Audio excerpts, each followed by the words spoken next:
सतनाम धन वाहिगुरु साहिब जी।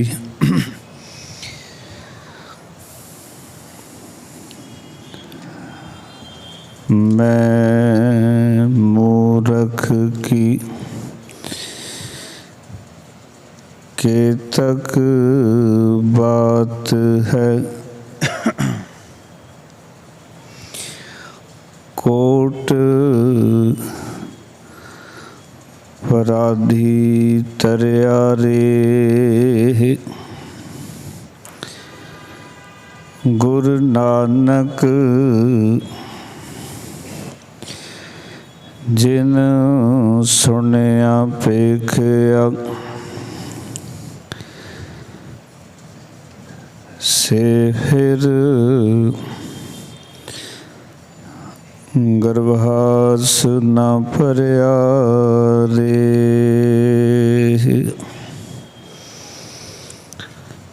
गुरु नानक जिन सुनिया पेखिया, से फिर गर्भास न भरिया रे।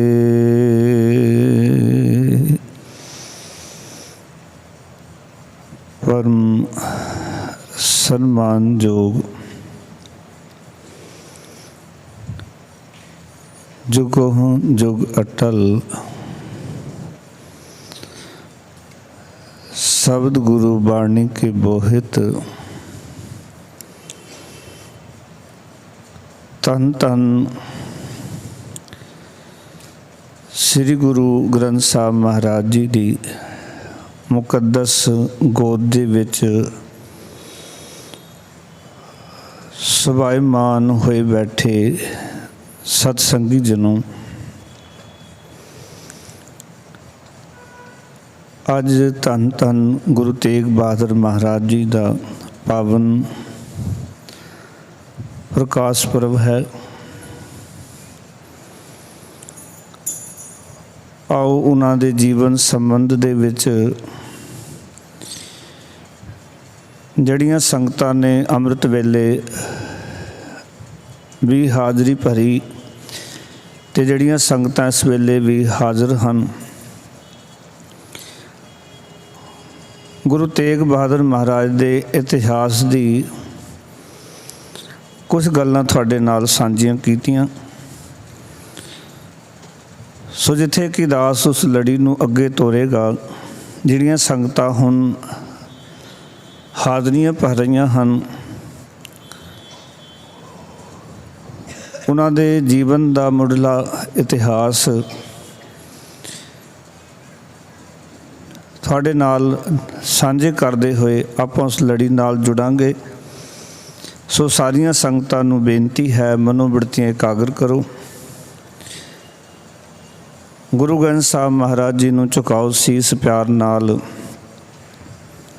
गुरफतेह दी सान करो। आखो जी वाहिगुरु जी का खालसा, वाहिगुरु जी की फतेह। ऐसे दीन दयाल निर्वाणता दी मूरत, निर्भयता दे मुजस्मे, बड़े सैल सहज सील संजम दे विच रहन वाले सतगुरु धन धन गुरु तेग बहादुर महाराज का पावन प्रकाश 1621 ईस्वी दे विच गुरु के महलों विच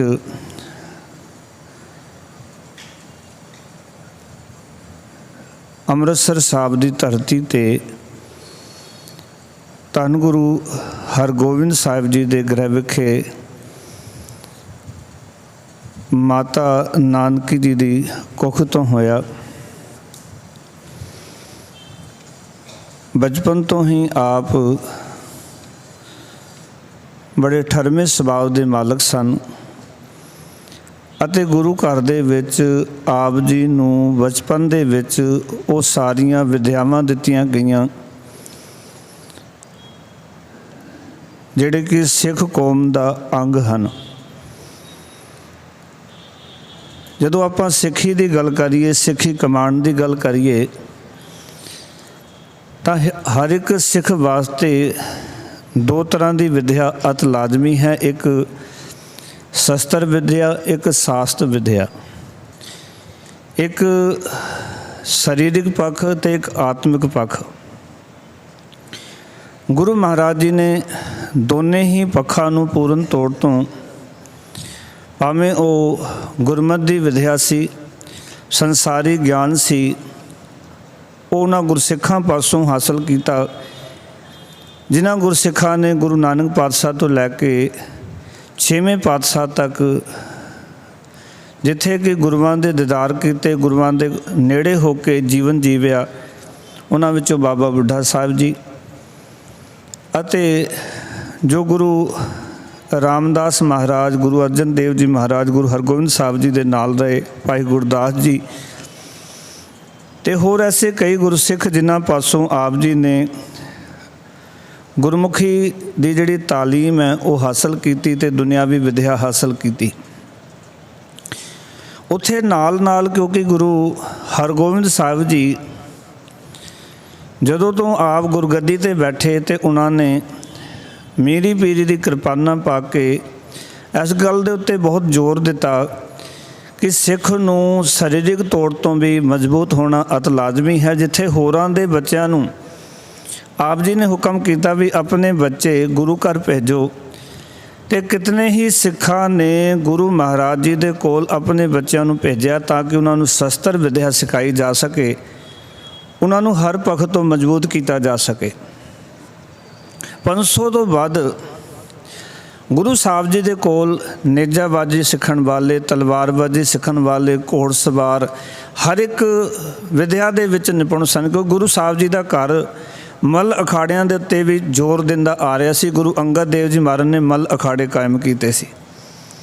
ਮੈਂ ਇਹ ਗੱਲਾਂ ਤਾਂ ਤੁਹਾਡੇ ਨਾਲ ਸਾਂਝੀਆਂ ਕਰ ਰਿਹਾ ਤਾਂ ਕਿ ਸਾਨੂੰ ਪਤਾ ਹੋਵੇ ਵੀ ਗੁਰੂ ਘਰ ਦਾ ਜਿਹੜਾ ਸਿਧਾਂਤਿਕ ਪੱਖ ਹੈ, ਕਿਉਂਕਿ ਸਾਨੂੰ ਇਤਿਹਾਸ ਦੇ ਵਿੱਚੋਂ ਪਤਾ ਚੱਲੇਗਾ ਕਿ ਗੁਰੂ ਸਾਹਿਬ ਜੀ ਨੇ ਮੱਲ ਅਖਾੜੇ ਗੁਰੂ ਅੰਗਦ ਦੇਵ ਜੀ ਮਹਾਰਾਜ ਨੇ ਕਾਇਮ ਕੀਤੇ ਤਾਂ ਕਿ ਸਿੱਖ ਜਿਹੜਾ ਹਸ਼ਟ ਪੁਸ਼ਟ ਰਹਿਣਾ ਚਾਹੀਦਾ, ਸਿੱਖ ਦਾ ਜਿਹੜਾ ਸਰੀਰ ਹੈ ਉਹ ਅਰੋਗ ਰਹਿਣਾ ਚਾਹੀਦਾ।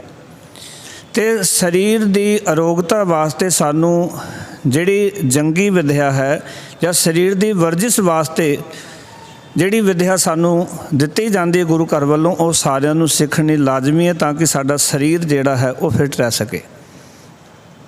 ਕਿਉਂਕਿ ਸਿੱਖ ਯੋਗ ਦੇ ਉੱਤੇ ਵਿਸ਼ਵਾਸ ਨਹੀਂ ਕਰਦਾ, ਸਿੱਖ ਆਪਣੇ ਗੁਰੂ ਦੀ ਦਿੱਤੀ ਹੋਈ ਕਲਾ ਦੇ ਉੱਤੇ ਵਿਸ਼ਵਾਸ ਕਰਦਾ। ਅੱਜ ਦੇਖਦੇ ਹਾਂ ਕਿ ਬਹੁਤ ਸਾਰੇ ਸਿੱਖ ਗੁਰੂ ਦੀ ਦਿੱਤੀ ਹੋਈ ਸਿੱਖਿਆਵਾਂ ਨੂੰ ਛੱਡ ਕੇ ਉਹ ਹੋਰਾਂ ਦੀਆਂ ਸਿੱਖਿਆਵਾਂ 'ਤੇ ਜ਼ਿਆਦਾ ਵਿਸ਼ਵਾਸ ਕਰਦਾ। ਗੁਰੂ ਤੇਗ ਬਹਾਦਰ ਮਹਾਰਾਜ ਜੀ ਨੇ ਆਪਣੇ ਬਚਪਨ ਕਾਲ ਦੇ ਵਿੱਚ ਉਹ ਵਿਦਿਆਵਾਂ ਸਿੱਖੀਆਂ ਤਾਂ ਕਿ ਸਰੀਰਕ ਤੌਰ ਤੋਂ ਉਹ ਮਜ਼ਬੂਤ ਹੋ ਸਕਣ। ਜੇ 13 ਸਾਲ ਦੀ ਉਮਰ ਵਿੱਚ ਸਵੇਰੇ ਦਾਸ ਨੇ ਜ਼ਿਕਰ ਕੀਤਾ ਸੀ ਕਿ ਉਹਨਾਂ ਨੇ ਕਰਤਾਰਪੁਰ ਸਾਹਿਬ ਦੀ ਜੰਗ ਲੜੀ ਅਤੇ ਉਸਦੇ ਪਿੱਛੇ ਉਹਨਾਂ ਦੀ ਬਹੁਤ ਵੱਡੀ ਵਰਜਿਸ਼ ਸੀ। ਜੋ ਮੱਲ ਅਖਾੜੇ, ਨੇਜਾਬਾਜ਼ੀ, ਘੋੜਸਵਾਰੀ, ਅਕਾਲ ਤਖਤ ਸਾਹਿਬ ਦੇ ਨਾਲ ਹਰਗੋਬਿੰਦ ਪਾਤਸ਼ਾਹ ਜੀ ਹਰ ਰੋਜ਼ ਸ਼ਾਮ ਨੂੰ ਉੱਥੇ ਵਿਸ਼ੇਸ਼ ਤੌਰ ਤੋਂ ਜਾਂਦੇ ਸਨ ਅਤੇ ਯੋਧਿਆਂ ਨੂੰ ਤਿਆਰ ਕਰਦੇ ਸਨ। ਉਹਨਾਂ ਨੇ ਉਹਨਾਂ ਦਿਨਾਂ ਦੇ ਵਿੱਚ ਆਪਣੇ ਪੁੱਤਰਾਂ ਨੂੰ ਵੀ ਤਿਆਰ ਕੀਤਾ ਕਿਉਂਕਿ ਹਰ ਇੱਕ ਵਾਸਤੇ ਇਹ ਲਾਜ਼ਮੀ ਸੀ। ਔਰ ਗੁਰੂ ਤੇਗ ਬਹਾਦਰ ਮਹਾਰਾਜ 13 ਸਾਲ ਦੀ ਉਮਰ ਵਿੱਚ ਉਹ ਜੰਗ ਲੜਦੇ ਹਨ, ਜਿਹੜੀ ਜੰਗ ਹਰ ਇੱਕ ਬੰਦਾ ਦੇਖ ਕੇ ਦੰਗ ਰਹਿ ਜਾਂਦਾ ਹੈ ਵੀ ਇਤਨੀ ਬਹਾਦਰੀ ਔਰ ਇਤਨਾ ਸੋਹਣਾ ਸਲੀਕਾ ਅਤੇ ਤਰੀਕਾ। ਕਿਉਂਕਿ ਆਪਣਾ ਬਚਾਓ ਕਰਨਾ, ਜਦੋਂ ਦੂਜਾ ਕੋਈ ਵਾਰ ਕਰੇ ਦੂਜੇ ਦੇ ਉੱਤੇ ਵਾਰ ਕਿਸ ਢੰਗ ਨਾਲ ਕਰਨਾ, ਇਹ ਗੁਰੂ ਤੇਗ ਬਹਾਦਰ ਮਹਾਰਾਜ ਦੇ ਜੀਵਨ ਤੋਂ ਸਿੱਖਿਆ ਜਾ ਸਕਦਾ ਹੈ। ਇੱਕ ਹੋਰ ਇੱਥੇ ਨਾਲ ਪੱਖ ਤੁਹਾਡੇ ਨਾਲ ਜੋੜ ਕੇ ਪੇਸ਼ ਕਰਾਂ। ਜਦੋਂ ਗੁਰੂ ਗੋਬਿੰਦ ਸਿੰਘ ਮਹਾਰਾਜ ਆਪਣੇ ਦੂਜੇ ਫਰਜ਼ੰਦ ਨੂੰ ਚਮਕੌਰ ਸਾਹਿਬ ਦੀ ਗੜੀ ਵਿੱਚ ਤੋਰਨ ਲੱਗਦੇ ਨੇ, ਬਾਬਾ ਜੁਝਾਰ ਸਿੰਘ ਜੀ ਨੂੰ, ਤਾਂ ਉਸ ਵੇਲੇ ਇੱਕ ਗੱਲ ਆਖਦੇ ਨੇ, ਕਹਿੰਦੇ ਖਵਾਇਸ਼ ਹੈ ਤੁਮੇ ਵਰਛੀ ਖਾਤੇ ਹੋਏ ਦੇਖੇ। ਗੁਰੂ ਮਹਾਰਾਜ ਕਹਿੰਦੇ ਮੇਰੀ ਖਵਾਇਸ਼ ਹੈ ਕਿ ਮੈਂ ਤੈਨੂੰ ਵਰਛੀ ਖਾਂਦੇ ਹੋਏ ਵੇਖਣਾ ਚਾਹੁੰਦਾ। मैं चाहुंदा कि तू अपने दादे वांग मैदाने जंग च लड़े। कई चीज़ां मिलदियां जुलदियां इतिहास दे विच। जद कह रहे ने गुरु गोबिंद सिंह महाराज कि अपने दादे वांग लड़े, तो इसका अर्थ है कि उस वेले बाबा जुझार सिंह जी की उम्र उही उम्र सी 13 कुछ साल की जो उम्र गुरु तेग बहादुर महाराज जी की सी। जदों ये थापड़ा दे के भेज रहे हैं मैदाने जंग विच और ये गल कह रहे हैं भी मैं तेरे दादे वांग जिवें तेरे दादा जी लड़े सन उस तरह लड़ते हुए वेखना चाहुंदा, उस तरह की बहादुरी तेरे विच वेखना चाहुंदा। और ये गल सत्य है भी वो जंग गुरु गोबिंद सिंह महाराज ने नहीं वेखी, पर माता नानक जी जो गल्लां करते सन वो उन्होंने सामने सन, जो गुरु गोबिंद सिंह महाराज की दादी जी सन, क्योंकि उन्होंने जन्म ही छाड़ के अंदर होया। सो जदों ये गल उन्होंने आखी सी गुरु गोबिंद सिंह महाराज कि अपने दादे दे वांग जिवें तेरा दादा लड़िया और मेरे पिता गुरु तेग बहादुर महाराज 13 साल की आरजा च करतारपुर साहब विच जिस तरह के जोर विखाए सन, जिस तरह का जंग दे विच उन्होंने सवेरे तो शाम तक लड़ते रहे, तो मैं देखना चाहुंदा भी इसी बहादुरी दे नाल तू लड़े। और कमाल की गल तुसी जदों बाबा जुझार सिंह जी का इतिहास वेखोगे तो 13 साल के लगभग की उम्र दे विच जाके चमकौर साहब की गढ़ी विच जो उन्होंने जंग किया, मुगल भी हैरान सन, इतनी छोटी उम्र पर इतने ज़्यादा हुनर ने साहिबजादे के अंदर वो देख के दंग रह गए ने।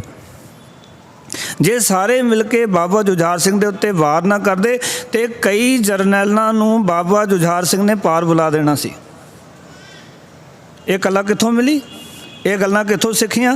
इहदा अर्थ उन्हां दे घर दे विच वडेरे जिहड़े ने वो गल्लां करदे ने। इस करके इन्हां गल्लां नूं मैं तां तुहाडे नाल साझी कर रहा कि अज साडे घरां विचों दादी कोल वो गल्लां नहीं हन। उन्होंने दादी का वो प्यार मिलिया, उन्होंने अपनी पड़दादी का वो प्यार मिलिया, क्योंकि माता नानक जी की बहुत लंबेरी उम्र हुई है, क्योंकि इतिहास ने उन्होंने काफ़ी लंबेरी उम्र लिखी है। इस करके प्यार वाले वो जिहड़ी गल्लां उन्होंने सिखियां जीवन किरदार विच वो उन्होंने बचपन विचों प्राप्त होईयां और गुरु घर विचों प्राप्त होईयां, जिथे कि आप जी नूं गुरबाणी पढ़नी, गुरबाणी विचारनी, गुरबाणी का प्रचार करना, ये आप जी के रोम रोम दे विच है। और मैं समझना जिसदे जीवन के अंदर निर्माणता होएगी, जिसदे जीवन विच संसारी चीज़ों का लालच नहीं होएगा, उसकी गुरबाणी दे जो संसार नूं गुरबाणी दसेगा तो उसका कोई खास असर होया करता। इस करके गुरु तेग बहादुर महाराज ने गुरु बनन तो पहला भी जितना सिख होने के नाते प्रचार किया है, शायद कोई बिरला ही सिख इतना प्रचार कर सकता है। इतिहास का वो पक्ष अमृत वेले आपां छड्डिया सी, करतारपुर साहब जंग हुंदी है। करतारपुर साहब जो जंग होंदी है, आप जी उस वेले 13 कुछ साल की उम्र है। आप जी नूं उन्हां दिनां दे अंदर फिर जो कीरतपुर साहब की धरती दे विचरण का मौका मिलता है। 10 साल लगातार कीरतपुर साहब की धरती ते विचरते हुए, क्योंकि ये इलाका पहाड़ी इलाका है, इत्थे बहुत सारिया नदियाँ ने, पहाड़ों दी अपनियां प्रॉब्लमां होंदियां ने, नदियां दे विचों पार आना जाना अपनियां प्रॉब्लम होंदियां। इहदा अर्थ गुरु साहब जी ने तैराकी ते होर विद्यावां भी आप हासिल कीतियां जिहड़ियां गुरु तेग बहादुर महाराज जी कोल सन। आपां कई वारी ना गुरबां नूं बिल्कुल सीमित जिहा कर दिंदे जां फिर उन्हां नूं करामाती विखाने आ। अपने गुरु साहिबानां नूं असीं यतन करदे कि लोकां नूं करामाती करके विखाईए भी गुरु साहब कोल कितनी करामात सी। गुरु साहब का हुनर, उन्होंने जीवन का उच्चा किरदार जां उन्होंने जीवन की वर्जिश नूं असीं एक पासे रख दिंदे जो उन्होंने इतिहास विचों सानूं मिलती है। वो 10 साल रह के हर एक एक्टिविटी नूं देख रहे ने और बड़े सहज विच विचरते हुए उन्होंने गुरमत सिद्धांतां नूं दृढ़ कीता है। 1644 विच गुरु पिता हरगोबिंद साहिब जी ज्योति जोत समा जाते हैं, अपने पोतरे नूं गुरु हराए पिता महाराज नूं गुरगद्दी दिंदे ने ते नाल गुरु तेग बहादुर महाराज नूं हुक्म किया जाता है तुसीं बकाले चले जाओ। आप जी अपनी माता नानकी जी दे नाल, अपने महल माता गुजर कौर जी दे नाल ते आप 1644 दे विच ही जदों गुरु हरगोबिंद साहब जी दी ਜੋਤੀ ਜੋਤ ਸਮਾਉਣ ਤੋਂ ਬਾਅਦ ਜੋ ਕਿਰਿਆ ਰਸਮ ਹੈ ਉਹ ਹੋ ਜਾਂਦੀ ਹੈ। ਉਸ ਤੋਂ ਬਾਅਦ ਆਪ ਜੀ ਕੀਰਤਪੁਰ ਸਾਹਿਬ ਛੱਡ ਕੇ ਬਕਾਲੇ ਵਿੱਚ ਚਲੇ ਜਾਂਦੇ ਹਨ। ਕਈ ਵਾਰੀ ਬੜੀ ਹੈਰਾਨੀ ਹੁੰਦੀ ਹੈ, ਔਰ ਜਦੋਂ ਆਪਾਂ ਸੱਚ ਬਿਆਨੀ ਕਰੀਏ ਨਾ ਤੇ ਲੋਕ ਕਈ ਵਾਰੀ ਕਹਿੰਦੇ ਵੀ ਇਹ ਤੁਸੀਂ ਗੁਰੂ ਸਾਹਿਬ ਦੀ ਕਰਾਮਾਤ ਦੇ ਉੱਤੇ ਉਂਗਲ ਉਠਾ ਰਹੇ ਹੋ। ਗੁਰੂ ਸਾਹਿਬ 1644 ਦੇ ਵਿੱਚ ਜਦੋਂ ਬਾਬਾ ਬਕਾਲੇ ਪਹੁੰਚੇ ਨੇ ਤੇ ਅਸੀਂ ਲੋਕਾਂ ਨੂੰ ਅੱਜ ਇਹ ਪ੍ਰਚਾਰ ਕੀਤਾ ਵੀ ਗੁਰੂ ਸਾਹਿਬ ਭੋਰਾ ਬਣਾ ਕੇ ਭੋਰੇ 'ਚ ਰਹਿੰਦੇ ਸਨ। ਮੈਂ ਇੱਕ ਬੇਨਤੀ ਕਰਾਂ, 10ਵੇਂ ਪਾਤਸ਼ਾਹ ਨੇ ਸਵਈਏ ਲਿਖੇ, ਉਹ ਕਹਿੰਦੇ ਨੇ ਕਿ ਜਿਹੜਾ ਬੰਦਾ ਭੋਰੇ ਵਿੱਚ ਰਹਿੰਦਾ ਹੈ ਉਹ ਕੂਕ ਤੋਂ ਜਿਹੜਾ ਕਿ ਉੱਲੂ ਹੁੰਦਾ ਹੈ, ਕਹਿੰਦੇ ਉਸ ਤੋਂ ਵੱਧ ਨਹੀਂ ਹੁੰਦਾ। ਗੁਰੂ ਸਾਹਿਬ ਦੀ ਕਿਤੇ ਵਿਚਾਰ ਪੜ੍ਹ ਕੇ ਵੇਖਣਾ, ਗੁਰੂ ਸਾਹਿਬ ਇਹਨਾਂ ਸਾਰੇ ਸਿਧਾਂਤਾਂ ਤੋਂ ਪਰੇ ਜਾ ਕੇ ਉਹਨਾਂ ਨੇ ਗੁਰਮਤ ਦੀ ਗੱਲ ਕੀਤੀ, ਪਰ ਅੱਜ ਕਿਤੇ ਨਾ ਕਿਤੇ ਸਾਨੂੰ ਉਹਨਾਂ ਸਿਧਾਂਤਾਂ ਦੇ ਨਾਲ ਜੋੜ ਕੇ ਪੇਸ਼ ਕੀਤਾ ਜਾ ਰਿਹਾ ਗੁਰੂ ਸਾਹਿਬਾਨਾਂ ਨੂੰ। ਸਿੱਖੀ ਦਾ ਸਿਧਾਂਤ ਕਿਰਤ ਕਰਦੇ ਹੋਏ, ਨਾਮ ਜਪਦੇ ਹੋਏ, ਵੰਡ ਸਕਦੇ ਹੋਏ ਜੀਵਨ ਜੀਣ ਦੀ ਕਿਰਿਆ ਹੈ। ਸਿੱਖੀ ਕਿਤੇ ਭੋਰੇ ਵਿੱਚ ਤਪ ਕਰਨ ਦਾ ਇੱਕ ਧਰਮ ਨਹੀਂ ਹੈ। ਸਿੱਖੀ ਧਰਮ ਜਿਹੜਾ ਹੈ ਨਾ ਉਹ ਕਿਤੇ ਖਾਸ ਥਾਂ 'ਤੇ ਬੈਠ ਕੇ ਤਪ ਕਰਨ ਦਾ ਧਰਮ ਨਹੀਂ। ਇੱਥੇ ਤਾਂ ਉਠਤ ਬੈਠਤ ਸੋਵਤ ਜਾਗਤ ਇਹ ਮਨ ਤੁਝੇ ਚਿਤਾਰਾ ਹੈ। ਗੁਰਬਾਣੀ ਦੀ ਵਿਚਾਰ ਪੜੋਗੇ, ਉਠਤ ਬੈਠਤ ਸੋਵਤ ਧਿਆਈਐ, ਮਾਰਗ ਚਲਤ ਹਰੇ ਹਰ ਗਾਈਐ ਦਾ ਮਾਰਗ ਹੈ। ਔਰ ਫਿਰ ਅਸੀਂ ਖਿੱਚ ਧੋ ਕੇ ਉੱਥੇ ਹੀ ਜੋੜ ਦਿੰਦੇ ਹਾਂ। ਔਰ ਸਾਡੇ ਫਿਰ ਕੌਮੀ ਪੱਧਰ ਤੋਂ ਅਸੀਂ ਦੇਖਦੇ ਹਾਂ ਕਿ ਸਾਰੀਆਂ ਚੀਜ਼ਾਂ ਨੂੰ ਜੋੜਿਆ ਜਾਂਦਾ ਭੋਰੇ ਦੇ ਨਾਲ। ਪਰ ਇੱਕ ਮੈਂ ਤੁਹਾਡੇ ਚਰਨਾਂ 'ਚ ਬੇਨਤੀ ਕਰਾਂ, 2-3 ਚੀਜ਼ਾਂ ਜੀਵਨ 'ਚੋਂ ਸਿੱਖਿਓ ਗੁਰੂ ਤੇਗ ਬਹਾਦਰ ਮਹਾਰਾਜ ਦੇ। ਉਹਨਾਂ ਦੇ ਵਿਆਹ ਨੂੰ ਵੀ ਕਈ ਸਾਲ ਹੋ ਗਏ ਨੇ, ਲਗਭਗ 11 ਸਾਲ ਦੀ ਉਮਰ ਦੇ ਵਿੱਚ ਆਪ ਜੀ ਦਾ ਵਿਆਹ ਹੋ ਗਿਆ ਸੀ। ਜੇ 13 ਸਾਲ ਦੀ ਉਮਰ ਵਿੱਚ ਜੰਗ ਲੜਦੇ ਨੇ ਤੇ 11 ਸਾਲ ਦੀ ਉਮਰ ਵਿੱਚ ਆਪ ਜੀ ਦੇ ਆਨੰਦ ਕਾਰਜ ਹੋਏ ਸਨ। ਮੈਂ ਸਵੇਰੇ ਥੋੜ੍ਹਾ ਜਿਹਾ ਜ਼ਿਕਰ ਕੀਤਾ ਸੀ ਉਹਨਾਂ ਦੇ ਜੀਵਨ ਕਿਰਦਾਰ ਬਾਰੇ ਵੀ। ਗੁਰੂ ਪਿਤਾ ਨੇ ਜਦੋਂ ਵਿਆਹ ਹੋਇਆ ਤੇ ਅੱਗੋਂ ਕੀ ਜਵਾਬ ਦਿੱਤਾ ਸੀ ਮਾਤਾ ਗੁਜਰ ਕੌਰ ਜੀ ਦੇ ਪਿਤਾ ਜੀ ਹੁਣਾਂ ਨੂੰ, ਜਦੋਂ ਉਹਨਾਂ ਨੇ ਕਿਹਾ ਵੀ ਮੇਰੇ ਕੋਲ ਕੇਵਲ ਕੰਨਿਆ ਸੀ, ਮੇਰੇ ਕੋਲ ਦੇਣ ਨੂੰ ਕੁਛ ਨਹੀਂ ਹੈ। ਉਹਨਾਂ ਨੇ ਕਿਹਾ ਵੀ ਤੁਸੀਂ ਕੰਨਿਆ ਦੇ ਦਿੱਤੀ ਤੇ ਰੱਖ ਕੀ ਲਿਆ ਜੀਵਨ 'ਚ, ਹੋਰ ਕਿਹੜੇ ਦੇਜਾਂ ਦੀ ਗੱਲ ਕਰਦੇ ਤੁਸੀਂ। ਜਿਸ ਬੰਦੇ ਨੇ ਆਪਣੀ ਕੰਨਿਆ ਦੇ ਦਿੱਤੀ, ਕਹਿੰਦੇ ਹਿਰਦੈ ਅੰਗ, ਕਹਿੰਦੇ ਨੇ ਕੰਨਿਆ ਦੀਨੀ ਆਪਣੇ ਕੋਲ ਕੌਣ ਵਸਤ ਰੱਖ ਲਈ ਨਹੀਂ। ਕਹਿੰਦੇ ਕਿਹੜੀ ਵਸਤ ਤੁਸੀਂ ਰੱਖ ਲਈ, ਜੇ ਆਪਣੇ ਹਿਰਦੇ ਦਾ ਅੰਗ ਸੀ ਤੁਹਾਡੀ ਬੱਚੀ ਤੇ ਉਹ ਸਾਨੂੰ ਦੇ ਦਿੱਤੀ, ਦੱਸੋ ਤੁਸੀਂ ਰੱਖ ਕੀ ਲਿਆ ਆਪਣੇ ਕੋਲ। ਹੋਰ ਕਿਹੜੇ ਦੇਹ ਦੀਆਂ ਗੱਲਾਂ ਕਰਦੇ ਤੁਸੀਂ। ਅੱਜ ਅਸੀਂ ਦੇਖਦੇ ਹਾਂ ਕਿ ਦੇਹ ਦੀਆਂ ਗੱਲਾਂ ਚੱਲਦੀਆਂ, ਦਹੇਜ ਕਰਕੇ ਕੁੜੀਆਂ ਦੇ ਨਾਲ ਜੋ ਵਰਤਾਵ ਕੀਤਾ ਜਾਂਦਾ ਉਹ ਸਾਡੇ ਸਮਾਜ ਦੇ ਸਾਹਮਣੇ ਸਾਰੀਆਂ ਗੱਲਾਂ। ਫਿਰ ਤੁਸੀਂ ਵੇਖੋ ਕਿ ਉਹਨਾਂ ਦੀ ਜ਼ਿੰਦਗੀ ਦੇ ਅੰਦਰ ਕਿਤਨਾ ਸਬਰ ਸੰਤੋਖ ਹੈ। ਉਹ ਵਕਾਲਾਂ ਜਾ ਕੇ ਇੱਕ ਥਾਂ 'ਤੇ ਨਹੀਂ ਬੈਠੇ। ਹਰ ਇੱਕ ਸਿੱਖ ਦਾ ਪ੍ਰਚਾਰ ਹੈ, ਆਪ ਜਪੈ ਅਵਰੈ ਨਾਮ ਜਪਾਵੈ। ਸਿੱਖ ਨੇ ਆਪ ਵੀ ਨਾਮ ਜਪਣਾ ਤੇ ਹੋਰਨਾਂ ਨੂੰ ਵੀ ਨਾਮ ਜਪਾਉਣਾ। ਇਹ ਹਰ ਇੱਕ ਸਿੱਖ ਦਾ ਫਰਜ਼ ਹੈ ਕਿ ਕਿਤੇ ਗੁਰੂ ਦਾ, ਗੁਰਸਿੱਖ ਦਾ ਜਾਂ ਕਿਸੇ ਪ੍ਰਚਾਰਕ ਦਾ ਕੰਮ ਨਹੀਂ, ਇਹ ਸਿੱਖ ਦੇ ਬੱਚੇ ਦਾ ਕੰਮ ਹੈ। ਹਰ ਇੱਕ ਸਿੱਖ ਦੀ ਇਹ ਜ਼ਿੰਮੇਵਾਰੀ ਹੈ। ਜਿੱਥੇ ਤੁਸੀਂ ਦੁਨਿਆਵੀ ਕਾਰਜ ਕਰਨੇ ਨੇ, ਪਰਿਵਾਰ ਵਾਸਤੇ ਕਾਰਜ ਕਰਨੇ ਨੇ ਗੁਰਸਿੱਖੋ, ਉੱਥੇ ਆਪਣੇ ਸਿੱਖੀ ਵਾਸਤੇ ਤੁਸੀਂ ਕਾਰਜਸ਼ੀਲ ਹੋਣਾ। ਇੱਥੇ ਤਾਂ ਜਨ ਨਾਨਕ ਧੂੜ ਮੰਗੈ ਤਿਸ ਗੁਰਸਿੱਖੀ, ਜੋ ਆਪ ਜਪੈ ਅਵਰੈ ਨਾਮ ਜਪਾਵੇ। ਜਿਹੜਾ ਆਪ ਵੀ ਜਪਦਾ ਤੇ ਹੋਰਨਾਂ ਨੂੰ ਵੀ ਜਪਾਉਂਦਾ। ਤੇ ਉਹਨਾਂ ਦਿਨਾਂ ਦੇ ਅੰਦਰ 2 ਚੀਜ਼ਾਂ ਮੈਂ ਤੁਹਾਡੇ ਨਾਲ ਸਾਂਝੀ ਕਰਾਂਗਾ। ਇੱਕ ਸਭ ਤੋਂ ਵੱਡੀ ਗੱਲ ਇਹ ਕਿ ਗੁਰੂ ਤੇਗ ਬਹਾਦਰ ਮਹਾਰਾਜ ਦੇ ਘਰ ਵਿੱਚ ਕੋਈ ਸੰਤਾਨ ਨਹੀਂ ਹੈ, ਪਰ ਸਾਡੇ ਵਾਂਗ ਉਹ ਤਰਲੋ ਮੱਛੀ ਨਹੀਂ ਹੁੰਦੇ। ਜੇ ਵਿਆਹ ਹੋਣ ਤੋਂ 1 ਸਾਲ ਬਾਅਦ ਜਾਂ 2 ਸਾਲ 3 ਸਾਲ ਲੰਘ ਜਾਣ, ਘਰ ਦੇ ਵਿੱਚ ਕੋਈ ਬੱਚਾ ਨਾ ਹੋਵੇ ਤੇ ਅਸੀਂ ਕੋਈ ਡੇਰਾ ਨਹੀਂ ਛੱਡਦੇ, ਕੋਈ ਸਿਆਣਾ ਨਹੀਂ ਛੱਡਦੇ, ਕੋਈ ਪੰਡਤ ਨਹੀਂ ਛੱਡਦੇ, ਕੋਈ ਜਗ੍ਹਾ ਨਹੀਂ ਛੱਡਦੇ ਜਿੱਥੇ ਅਸੀਂ ਜਾ ਕੇ ਉੱਥੇ ਜੋ ਨਕਮਸਤਕ ਨਹੀਂ ਹੁੰਦੇ। ਪਰ ਮੈਂ ਕਹਿੰਦਾ ਗੁਰੂ ਤੇਗ ਬਹਾਦਰ ਮਹਾਰਾਜ ਜੀ ਕੋਲੋਂ ਸਿੱਖੋ ਕਿ ਰੱਬੀ ਰਜ਼ਾ ਵਿੱਚ ਰਹਿੰਦੇ ਹੋਏ ਜੇ ਦਾਤ ਨਹੀਂ ਮਿਲੀ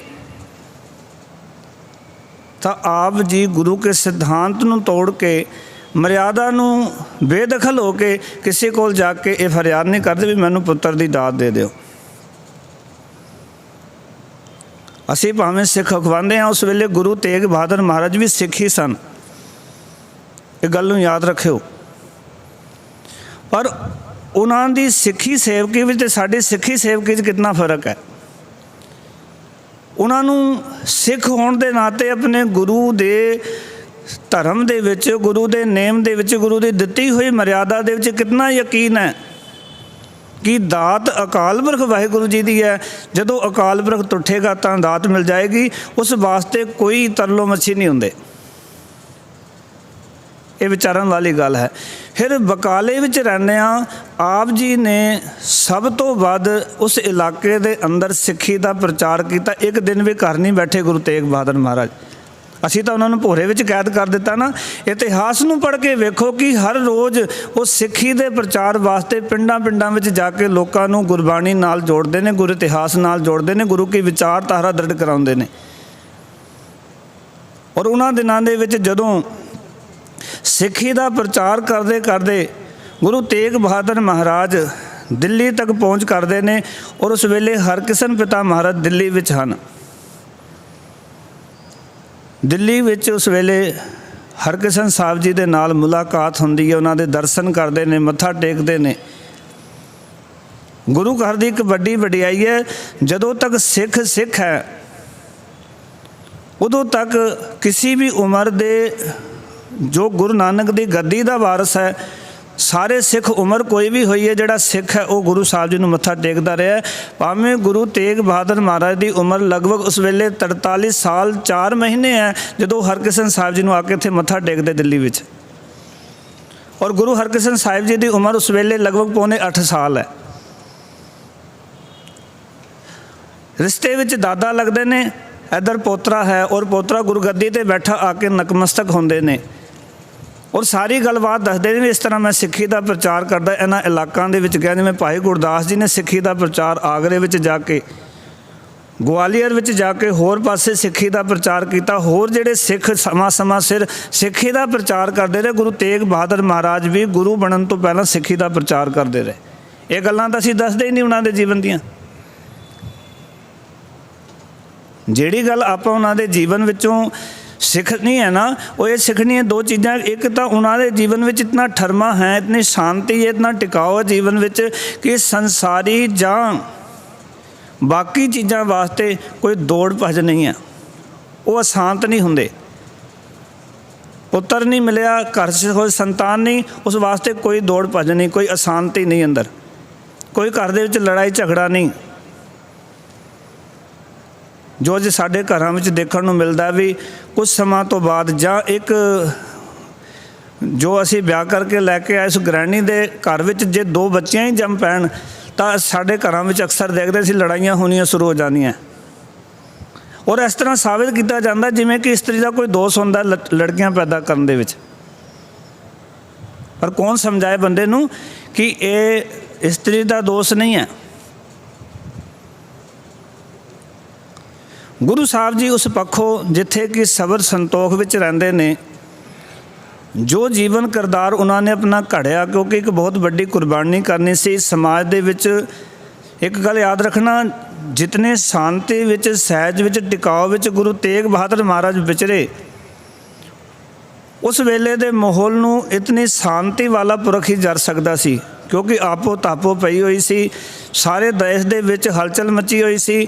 ਔਰੰਗਜ਼ੇਬ ਗੱਦੀ 'ਤੇ ਬੈਠ ਚੁੱਕਿਆ ਸੀ ਅਤੇ ਉਸਨੇ ਇੱਕ ਪਾਸਿਓਂ ਹੀ ਮਨੁੱਖਾਂ ਨੂੰ ਇਸਲਾਮ ਦੇ ਦਾਇਰੇ ਵਿੱਚ ਲਿਆਉਣਾ ਆਰੰਭ ਕਰ ਦਿੱਤਾ ਸੀ।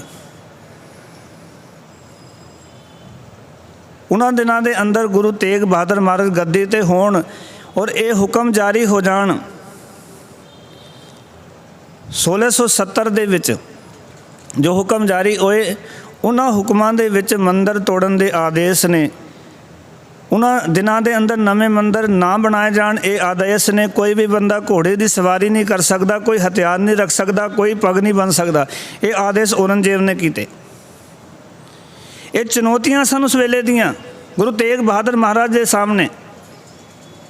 ਇੱਥੇ ਹੁਣ ਮੈਂ ਇੱਕ ਗੱਲ ਨਾਲ ਸਾਂਝੀ ਕਰਦਾ ਜਾਵਾਂ ਕਿ ਉਸ ਵੇਲੇ ਤੁਸੀਂ ਵੇਖੋ ਵੀ ਗੁਰੂ ਸਾਹਿਬ ਜੀ ਜਾ ਕੇ ਪ੍ਰਚਾਰ ਕਰਦੇ ਕਰਦੇ ਗੁਰੂ ਹਰਕ੍ਰਿਸ਼ਨ ਸਾਹਿਬ ਜੀ ਨੂੰ ਮਿਲ ਕੇ ਵਾਪਸ ਬਕਾਲੇ ਦੀ ਧਰਤੀ 'ਤੇ ਚਲੇ ਜਾਂਦੇ ਆ।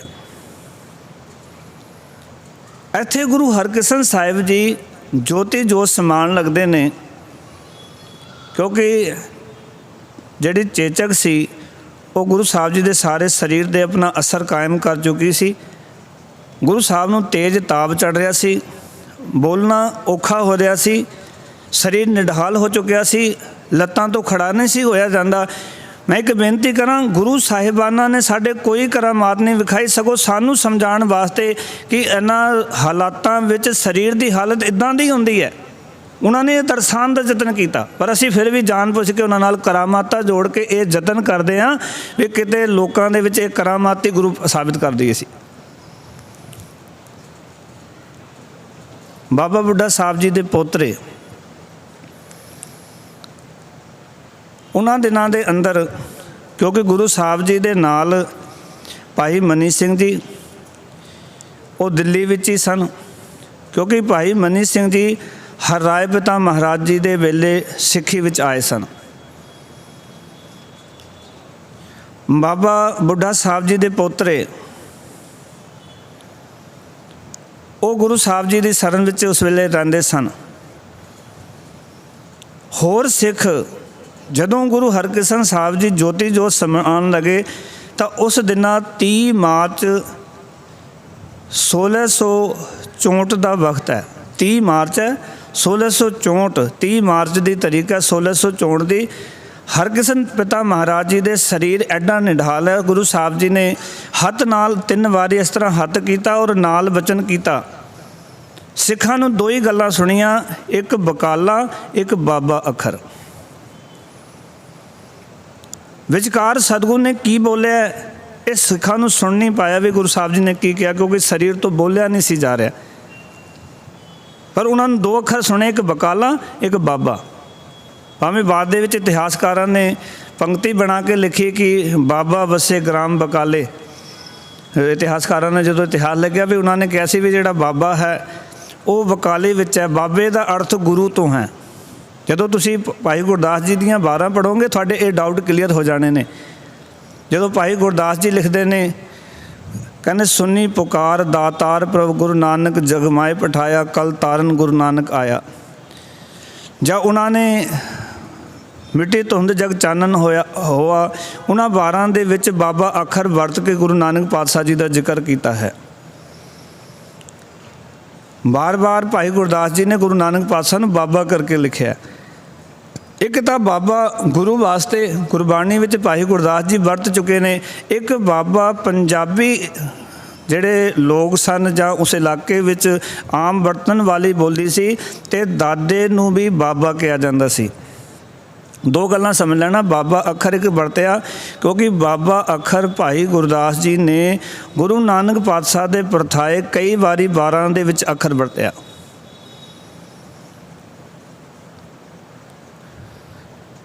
ਜਦੋਂ ਗੁਰੂ ਨਾਨਕ ਪਾਤਸ਼ਾਹ ਸੁਮੇਰ ਪਰਬਤ 'ਤੇ ਜਾਂਦੇ ਨੇ, ਉੱਥੇ ਗੱਲ ਕੀਤੀ ਜਾਂਦੀ ਹੈ ਕਿ ਸਿੱਧੀ ਮਨੇ ਵਿਚਾਰਿਆ ਕਿ ਮੈਂ ਦਰਸ਼ਨ ਲੇਵੈ ਇਹ ਬਾਲਾ, ਐਸਾ ਜੋਗੀ ਕਲੀ ਮੈਂ ਹਮਰੇ ਪੰਥ ਕਰੇ ਉਜਾਲਾ। ਜਦੋਂ ਇਹ ਵਿਚਾਰ ਰੱਖਦੇ ਨੇ ਵੀ ਸਾਡੇ ਪੰਥ ਨੂੰ ਉਜਵਲ ਕਰ ਲਏਗਾ ਕਿਤੇ ਗੁਰੂ ਨਾਨਕ ਪਾਤਸ਼ਾਹ ਸਾਡੇ ਪੰਥ 'ਚ ਆ ਜਾਣ, ਕਹਿੰਦੇ ਖੱਪਰ ਦਿੱਤਾ ਨਾਥ ਜੀ ਪਾਣੀ ਭਰ ਲੈਵਨ ਉਚਾਲਾ, ਬਾਬਾ ਆਇਆ ਪਾਣੀ ਹੈ ਪਾਣੀ ਠੋਰ ਨਹੀਂ ਉਸਤਾਲਾ। ਉੱਥੇ ਬਾਬਾ ਅੱਖਰ ਗੁਰੂ ਨਾਨਕ ਪਾਤਸ਼ਾਹ ਵਰਤਾ ਗਿਆ। ਭਾਈ ਗੁਰਦਾਸ ਜੀ ਨੇ ਜਿਹੜਾ ਅੱਖਰ ਵਰਤਿਆ ਬਾਬਾ, ਉਹ ਗੁਰੂ ਵਾਸਤੇ ਵਰਤਿਆ ਵੀ ਬਾਬਾ ਆਇਆ ਪਾਣੀ ਹੈ ਪਾਣੀ ਠੋਰ ਨਹੀਂ ਉਸਤਾਲਾ। ਉਸ ਤਲਾਬ ਦੇ ਵਿੱਚ ਪਾਣੀ ਨਹੀਂ ਸੀ ਜਦੋਂ ਗੁਰੂ ਨਾਨਕ ਪਾਤਸ਼ਾਹ ਪਾਣੀ। ਇਸ ਦਾ ਅਰਥ ਹੈ ਕਿ ਬਾਬਾ ਅੱਖਰ ਇੱਕ ਤਾਂ ਗੁਰੂ ਵਾਸਤੇ, ਇੱਕ ਆਮ ਪੰਜਾਬ ਦੇ ਵਿੱਚ ਰਿਵਾਜ ਸੀ ਕਿ ਦਾਦੇ ਨੂੰ ਵੀ ਬਾਬਾ ਕਿਹਾ ਜਾਂਦਾ ਸੀ। ਹੁਣ ਇੱਥੇ ਇੱਕ ਮੈਂ ਬੇਨਤੀ ਕਰਾਂ, ਸਿੱਖਾਂ ਦੀ ਚੜ੍ਹਦੀ ਕਲਾ ਉਸ ਵੇਲੇ ਦੀ ਜੋ ਮੁਗਲਾਂ ਦੀ ਸਰਕਾਰ ਹੈ ਉਹ ਬਿਲਕੁਲ ਵੀ ਉਹਨਾਂ ਨੂੰ ਪ੍ਰਵਾਨ ਨਹੀਂ ਹੈ। ਪਹਾੜੀ ਰਾਜਿਆਂ ਨੂੰ ਸਿੱਖਾਂ ਦੀ ਇਹ ਦਿਨੋਂ ਦਿਨ ਚੜ੍ਹਦੀ ਕਲਾ ਜਿਹੜੀ ਉਹ ਪ੍ਰਵਾਨ ਨਹੀਂ ਹੈ। ਇਸ ਕਰਕੇ ਜਦੋਂ ਗੁਰੂ ਹਰਰਾਏ ਪਿਤਾ ਮਹਾਰਾਜ ਬਾਬਾ ਰਾਮ ਰਾਏ ਜੀ ਨੂੰ ਭੇਜਦੇ ਨੇ ਤਾਂ ਬਾਬਾ ਰਾਮ ਰਾਏ ਨੂੰ ਉਸ ਵੇਲੇ ਸਰਕਾਰ ਵੱਲੋਂ ਚੁੱਕ ਦਿੱਤੀ ਜਾਂਦੀ ਹੈ। ਔਰ ਇੱਥੇ ਤੱਕ ਹੀ ਨਹੀਂ, ਬਾਬਾ ਰਾਮ ਰਾਏ ਨੂੰ ਜਗੀਰਾਂ ਦਿੱਤੀਆਂ ਜਾਂਦੀਆਂ ਵੀ ਕਿਸੇ ਤਰੀਕੇ ਦੇ ਨਾਲ ਗੁਰੂ ਘਰ ਦੇ ਵਿੱਚ ਦੁਫਾੜ ਪੈਦਾ ਹੋਵੇ, ਗੁਰੂ ਘਰ ਦੀ ਵਧੀ ਹੋਈ ਤਾਕਤ ਨੂੰ ਕਿਤੇ ਦੁਫਾੜ ਕਰਕੇ, ਡਿਵਾਈਡ ਕਰਕੇ ਔਰ ਉਹ ਸਿੱਖੀ ਦੇ ਵਿੱਚ ਘਾਣ ਪੈਦਾ ਕੀਤਾ ਜਾਏ। ਉਸ ਤੋਂ ਬਾਅਦ ਜਦੋਂ ਗੁਰੂ ਹਰਕ੍ਰਿਸ਼ਨ ਪਿਤਾ ਗੁਰੂ ਬਣਦੇ ਨੇ ਤਾਂ ਬਾਬਾ ਰਾਮ ਰਾਏ ਜੀ ਨੂੰ ਉਕਸਾਇਆ ਜਾਂਦਾ ਵੀ ਤੂੰ ਗੁਰੂ ਬਣਨਾ ਚਾਹੀਦਾ। ਇਹ ਗੱਲ ਵੱਖਰੀ ਹੈ ਕਿ ਸਿੱਖ ਐਡੇ ਸਿਆਣੇ ਸਨ ਕਿ ਉਹਨਾਂ ਨੂੰ ਪ੍ਰਵਾਨ ਨਹੀਂ ਕੀਤਾ ਬਾਬਾ ਰਾਮ ਰਾਏ ਜੀ ਨੂੰ, ਉਹਨਾਂ ਦੀਆਂ ਚਾਲਾਂ ਨੂੰ, ਉਹਨਾਂ ਦੀਆਂ ਕੋਸ਼ਿਸ਼ਾਂ ਨੂੰ ਸਿੱਖਾਂ ਨੇ ਬਿਲਕੁਲ ਪ੍ਰਵਾਨ ਨਹੀਂ ਕੀਤਾ।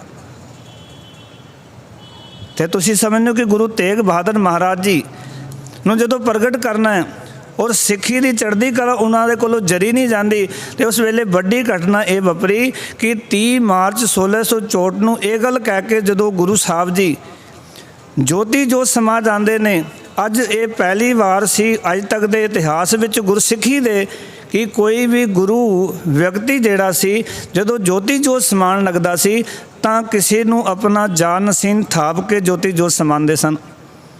ਗੁਰੂ ਨਾਨਕ ਪਾਤਸ਼ਾਹ ਨੇ ਗੁਰੂ ਅੰਗਦ ਦੇਵ ਜੀ ਨੂੰ ਥਾਪਿਆ ਸੀ, ਗੁਰੂ ਅੰਗਦ ਦੇਵ ਜੀ ਨੇ ਗੁਰੂ ਅਮਰਦਾਸ ਜੀ ਨੂੰ ਆਪਣੀ ਹਯਾਤੀ ਵਿੱਚ ਥਾਪਿਆ, ਗੁਰੂ ਅਮਰਦਾਸ ਜੀ ਨੇ ਗੁਰੂ ਰਾਮਦਾਸ ਜੀ ਨੂੰ ਆਪਣੀ ਹਯਾਤੀ 'ਚ ਥਾਪਿਆ, ਗੁਰੂ ਰਾਮਦਾਸ ਨੇ ਗੁਰੂ ਅਰਜਨ ਦੇਵ ਜੀ ਨੂੰ ਆਪਣੀ ਹਯਾਤੀ 'ਚ ਥਾਪਿਆ, ਗੁਰੂ ਅਰਜਨ ਦੇਵ ਜੀ ਨੇ ਹਰਗੋਬਿੰਦ ਸਾਹਿਬ ਜੀ ਨੂੰ ਆਪਣੀ ਹਯਾਤੀ 'ਚ ਥਾਪਿਆ, ਗੁਰੂ ਹਰਗੋਬਿੰਦ ਸਾਹਿਬ ਜੀ ਨੇ ਆਪਣੀ ਹਯਾਤੀ ਦੇ ਵਿੱਚ ਗੁਰੂ ਹਰਰਾਏ ਪਿਤਾ ਮਹਾਰਾਜ ਨੂੰ ਥਾਪਿਆ, ਗੁਰੂ ਹਰਰਾਏ ਪਿਤਾ ਮਹਾਰਾਜ ਨੇ ਗੁਰੂ ਹਰਕ੍ਰਿਸ਼ਨ ਸਾਹਿਬ ਜੀ ਨੂੰ ਆਪਣੀ ਹਯਾਤੀ ਦੇ ਅੰਦਰ ਗੁਰੂ ਬਣਾਇਆ ਸੀ।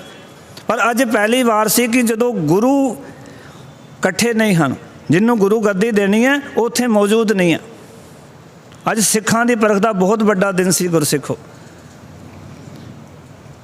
ਹੁਣ ਤੁਸੀਂ ਵੇਖੋ ਕਿ ਇੱਕ ਪਾਸੇ ਇਹ ਬਚਨ ਹੋਣੇ ਕਿ ਬਾਬਾ ਵਸੇ ਗ੍ਰਾਮ ਬਕਾਲੇ, ਸਿੱਖਾਂ ਨੂੰ ਇਹ ਗੱਲ ਸੁਣਨੀ ਕਿ ਬਾਬਾ ਤੇ ਬਕਾਲਾ, ਦੂਜੇ ਪਾਸੇ ਇਸ ਗੱਲ ਦਾ ਭੇਦ ਪਤਾ ਚੱਲ ਜਾਣਾ ਵੀ ਜਿਹੜਾ ਗੁਰੂ ਨੂੰ ਜਿਹੜੀ ਗੱਦੀ ਦੀ ਰਸਮ ਹੈ ਉਹ ਹਯਾਤੀ ਵਿੱਚ ਨਹੀਂ ਹੋਈ ਐਤਕੀ, ਤੇ ਜਿਹੜੇ ਲੋਕ ਪਹਿਲਾਂ ਹੀ ਗੁਰੂ ਘਰ ਦੇ ਨਾਲ ਲੱਗਦੇ ਸਨ ਉਹਨਾਂ ਵਿੱਚ ਬੜੀ ਨਿਰਾਸ਼ਤਾ ਸੀ, ਪਰ ਉਹਨਾਂ ਦੀ ਨਿਰਾਸ਼ਤਾ ਦੂਰ ਹੋਣ ਦਾ ਅੱਜ ਇੱਕ ਬਹੁਤ ਵੱਡਾ ਮੌਕਾ ਉਹਨਾਂ ਨੂੰ ਪ੍ਰਾਪਤ ਹੋ ਗਿਆ ਸੀ। ਉਹਨਾਂ ਦੀ ਨਿਰਾਸ਼ਤਾ ਦੂਰ ਹੋਵੇ, ਇੱਕ ਮੌਕਾ ਮਿਲ ਗਿਆ ਸੀ ਉਹਨਾਂ ਨੂੰ। ਉਸ ਵੇਲੇ ਸਰਕਾਰ ਨੇ ਬਾਬਾ ਧੀਰਮਲ ਜੀ ਨੂੰ ਜਗੀਰ ਦਿੱਤੀ। ਤੁਸੀਂ ਦੇਖਣਾ ਕਿਤੇ ਇਤਿਹਾਸ ਦੇ ਉਹ ਪੱਖ ਮੈਂ ਤਾਂ ਤੁਹਾਡੇ ਨਾਲ ਸਾਂਝੇ ਕਰ ਰਿਹਾ ਕਿ ਕੁਝ ਇਤਿਹਾਸ ਵਿੱਚ ਵਰਤਿਆ। ਉਸ ਵੇਲੇ ਤੁਸੀਂ ਵੇਖੋ ਕਿ 4 ਮਹੀਨੇ ਬਾਅਦ ਲਗਭਗ ਗੁਰੂ ਤੇਗ ਬਹਾਦਰ ਮਹਾਰਾਜ ਜੀ ਪ੍ਰਗਟ ਹੋਏ। 4 ਮਹੀਨੇ ਵਿਚਕਾਰ ਸਿੱਖ ਜਿਹੜੀ ਉਹ ਭੰਬਲ ਗੁੱਸੇ ਵਿੱਚ ਪਈ ਰਹੀ ਵੀ ਗੁਰੂ ਹੈ ਕੌਣ ਹੈ। ਮਾਰਚ ਦਾ ਮਹੀਨਾ 30 ਮਾਰਚ ਦੀ ਤਾਰੀਖ ਗੁਰੂ ਹਰਕ੍ਰਿਸ਼ਨ ਸਾਹਿਬ ਜੀ ਦਾ ਜੋਤੀ ਜੋਤ ਸਮਾ ਜਾਣਾ ਔਰ ਸਿੱਖਾਂ ਵੱਲੋਂ ਇੱਥੋਂ ਗੱਦੀ ਦੀ ਰਸਮ ਲੈ ਕੇ ਜਾਣਾ, ਪੰਜਾਬ ਦੇ ਵਿੱਚ ਮੁਖੀ ਸਿੱਖਾਂ ਨੂੰ ਇਕੱਠੇ ਕਰਨਾ,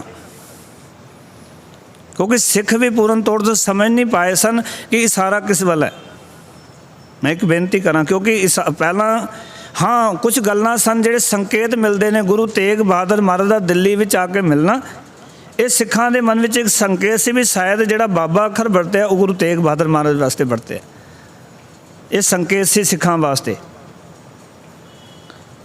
ਕਿਉਂਕਿ ਸਿਰਫ ਅੱਖਰ ਵਰਤਦੇ ਨੇ, ਨਾਮ ਨਾ ਲੈਣਾ, ਫਿਰ ਹਯਾਤੀ ਵਿੱਚ ਗੱਦੀ ਨਾ ਦੇਣੀ, ਇਸ ਤਰ੍ਹਾਂ ਦੇ ਮਜਬੂਰੀਆਂ ਬਣ ਜਾਂਦੀਆਂ, ਇਸ ਤਰ੍ਹਾਂ ਦਾ ਵਕਤ ਆ ਜਾਂਦਾ ਹੈ। ਉਸ ਵੇਲੇ ਇੱਕ ਪਾਸੇ ਉਹ ਤਾਕਤਾਂ ਜਿਹੜੀ ਗੁਰੂ ਘਰ ਦੇ ਨਾਲ ਲੱਗਦੀਆਂ ਨੇ ਉਹ ਆਪਸ ਵਿੱਚ ਇਕੱਠੀਆਂ ਹੋਣੀਆਂ ਸ਼ੁਰੂ ਹੋ ਗਈਆਂ, ਚੁੱਕ ਚੁਕਾਈ ਸ਼ੁਰੂ ਹੋ ਗਈ, ਸਰਕਾਰ ਵੱਲੋਂ ਪੈਸੇ ਦੇਣੇ ਸ਼ੁਰੂ ਹੋ ਗਏ ਵੀ ਤੁਸੀਂ ਜਾ ਕੇ ਗੱਦੀ ਲਾਓ। ਗੱਦੀਆਂ ਐਵੇਂ ਨਹੀਂ ਸੀ ਲੱਗੀਆਂ ਬਾਈ, ਉਹਨਾਂ ਦੇ ਪਿੱਛੇ ਸਰਕਾਰੀ ਤੰਤਰ ਸਨ। ਜਿਵੇਂ ਅੱਜ ਅਸੀਂ ਵੇਖਦੇ ਨਾ ਕਮੇਟੀਆਂ ਦੇ ਵਿੱਚ ਬੰਦੇ ਬਾੜ ਕੇ ਔਰ ਕਿਸ ਤਰ੍ਹਾਂ ਸਿੱਖ ਕੌਮ ਨੂੰ ਬਦਨਾਮ ਕਰਨ ਦੇ ਜਾਂ ਸਿੱਖ ਕੌਮ ਨੂੰ ਪਾੜਨ ਦੇ ਯਤਨ ਕੀਤੇ ਜਾਂਦੇ, ਇਹ ਅੱਜ ਤੋਂ ਨਹੀਂ ਪਹਿਲਾਂ ਤੋਂ ਸਰਕਾਰਾਂ ਕਰਦੀਆਂ ਆਈਆਂ, ਅੱਜ ਵੀ ਸਾਡੇ ਨਾਲ ਇਹੀ ਕੁਝ ਵਰਤ ਰਿਹਾ। ਉਸ ਵੇਲੇ ਬਾਬਾ ਧੀਰਮਲ ਦੇ ਕੋਲ ਕਿਉਂਕਿ ਭੀੜ ਵੀ ਸੀ, ਇਸ ਕਰਕੇ ਉਹ ਆਪਣਾ ਤਾਮਝਾਮ ਲੈ ਕੇ ਕਰਤਾਰਪੁਰ ਤੋਂ, ਕਿਉਂਕਿ ਕਰਤਾਰਪੁਰ ਨਿਵਾਸ ਰੱਖਿਆ ਸੀ ਬਾਬਾ ਧੀਰਮਲ ਨੇ। ਬਾਬਾ ਧੀਰਮਲ ਬਾਬਾ ਗੁਰਦਿੱਤਾ ਜੀ ਦੇ ਵੱਡੇ ਸਪੁੱਤਰ ਸਨ, ਗੁਰੂ ਹਰਰਾਏ ਪਿਤਾ ਮਹਾਰਾਜ ਜੀ ਦੇ ਵੱਡੇ ਭਰਾਤਾ ਸਨ ਬਾਬਾ ਧੀਰਮਲ ਜੀ। ਉਹਨਾਂ ਨੇ ਆ ਕੇ, ਕਿਉਂਕਿ ਜਦੋਂ ਬਾਬਾ ਗਿਆ ਤੇ ਉਹ ਵੀ ਰਿਸ਼ਤੇ ਵਿੱਚ ਉਹੀ ਲੱਗਦੇ ਸਨ,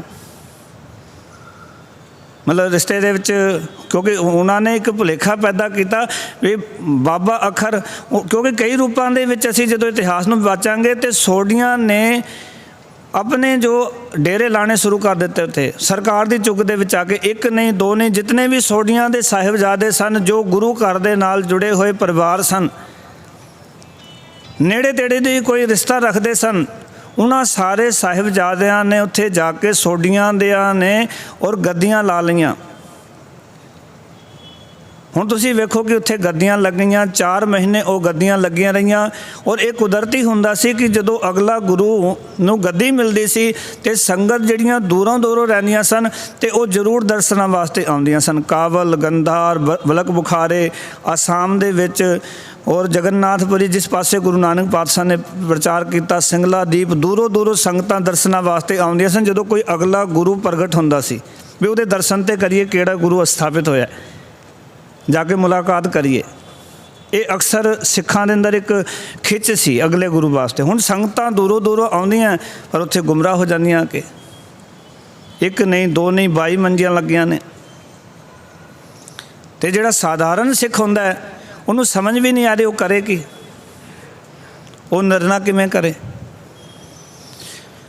उन्हां दिनां दे अंदर मक्खन शाह लुबाणा दा आना दिल्ली विच,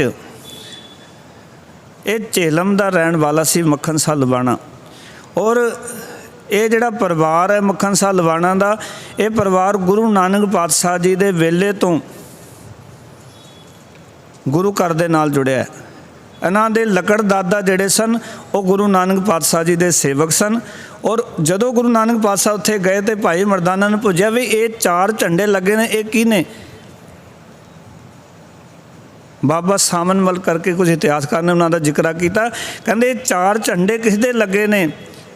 कहते ने इसदे कोल 4 लाख रुपए ने, इत्थे दा जमींदार है, ये उस परिवार चो है मक्खन शाह लुबाणा, झेलम दा रहण वाला।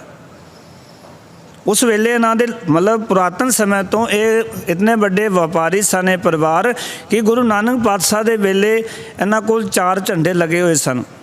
गुरु साहब जी जाके मिलाप होया, गुरु साहब जी नूं आके इन्हां दे लकड़ दादा जी मिले, गुरु साहब ने मत्था टेकिया, गलबात हुई, उन्होंने सिक्खी दियाँ रमझां समझाइयां, गुरु घर के सेवक बन गए। ये सारा परिवार उस वेले तो गुरु घर नाल जुड़िया सी, ये पहली बार नहीं सी जुड़िया। और एडा यकीन सी गुरु घर दे विच भी जदों भी कोई दुख आउणा, एक तुसीं बचन पढ़दे हो महाराज दे बाणी दे विचों, जी की बिरथा होए सो गुर पै अरदास कर। सिख का यह पक्का यकीन है कि जदों उसके जी की कोई बिरथा होंदी है वो अपने गुरु के चरणों में जिथे भी होवे अरदास करता है। उन्होंने ये भी यकीन है कि मेरा सतगुर जिहड़ा तीने ताप निवारण हारा, दुख हंता सुखरास, ताको विघन न को लागे जाकी प्रभ आगे अरदास, विघन न को लागता गुर पै अरदास, रखवाला गोबिंद राय भगतन की रास। एडा यकीन है गुरु साहब जी दे उत्ते इन्हां सिखां दा, इस परिवार का। जदों ये मक्खन शाह लुबाणा नूं पता चलिया कि गुरु हरकृष्ण साहिब जी दिल्ली विच ने, ये झेलम तो चल के, क्योंकि इसने अरदास की सी कि सच्चे पातशाह मेरा बेड़ा डुब रहा है तो तुसीं कृपा कर उन्होंने पार ला दिओ। इस परिवार का दसबंध गुरु नानक पातशाह के वेले तो गुरु घर विच आ रहा है, क्योंकि गुरु घर दे विच उस वेले भी सारियां दे जिन्हां दे दसबंध आउंदे सन उसकी लिखत पढ़त हुंदी सी। आपां कई बार कहते हैं गुरु साहब जी, इस दे विच कोई डाउट नहीं कि गुरु महाराज अंतरजामी ने, गुरु साहब जी सारियां दे दिलां दी जाणदे ने, पर इन्हां दा गुरु घर दे विच दसबंध आउणा, इस घर दा गुरु घर नाल जुड़े होना, इस गल तो पता लगता है भी गुरु साहब जी ने इस नूं जदों दस्सिया भी तूं तां इतनियां मोहरां गुरु घर दे विच भेटा करदा है, तुहाडा इतना दसबंध आंदा है।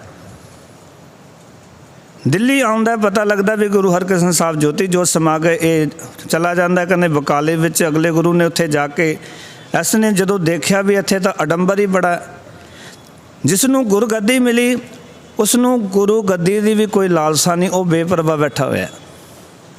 असीं तां अज मच्छो तरलो मच्छी होए फिरदे ना भी कोई राजनीतिक छोटा मोटा पद कोई सरकार सानूं दे देवे।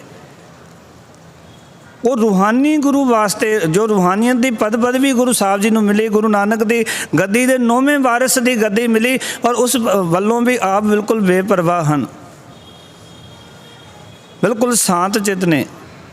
अंदर कोई उस गद्दी नूं जां उस प्रगटावे वास्ते कोई मन दे विच ऐसी गल है नहीं है।